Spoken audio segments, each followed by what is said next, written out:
Hi friends, ఎలా ఉన్నారు మీరంతా? ఇది ఒక చెట్టుకు పారుతుంది కదా, బచ్చలి కూర అండి. ఇది తోటకూర, ఆకుకూర అని కూడా అంటారు కదా.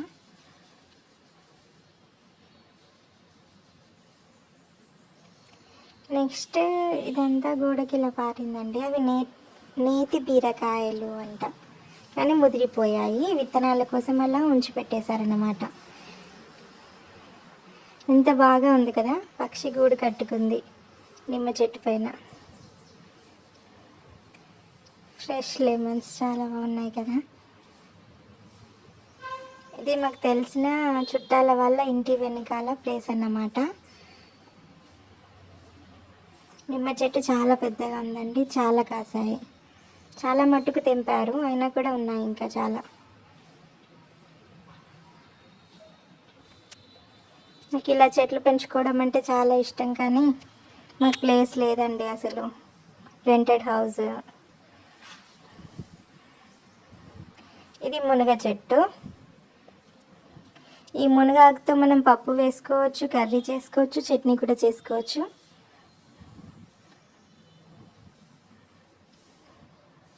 ఇది నందివర్ధనం అండి, పింక్ కలర్. ఇందులో వైట్ ఉంటుంది, ఇంకా రెడ్ కూడా నేను రీసెంట్గా చూసాను, రెడ్ కలర్ నందివర్ధనం. ఇది రణపాల మొక్క అండి. దీంతో కిడ్నీ స్టోన్స్ అనేటివి తగ్గుతాయంట. చాలా ఔషధ గుణాలు ఉంటాయండి ఈ మొక్కలో. నెక్స్ట్ ఇది బీరపాదు అంటారు. సో తెంపేశారు. ఆల్మోస్ట్ అన్ని కాయలు ఒకటి మిగిలిపోయింది ఇక్కడ. చూసారా, సగం దీనికే వదిలేశారు. నేనైతే మంచి కరెక్ట్గా తెంపేదాన్ని.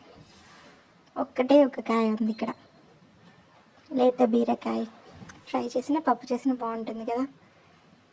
అదటి సైడ్ అంతా చిక్కుడు దిక్కు, ఇంకా అటు సైడ్ వైపు ఉంది. మా వాడికి నులక మంచం దొరికింది, ఎలా ఆడుతుండో చూడండి. అందులో దూరిపోయి మంచం పడుకోవడానికే కాదు, ఆడుకోవడానికి కూడా యూజ్ అవుతుందట. వాడికి అలా చెట్లు, ఇలా మంచాలు, ఇవన్నీ చూస్తే చాలా సంతోషంగా ఉంటుంది.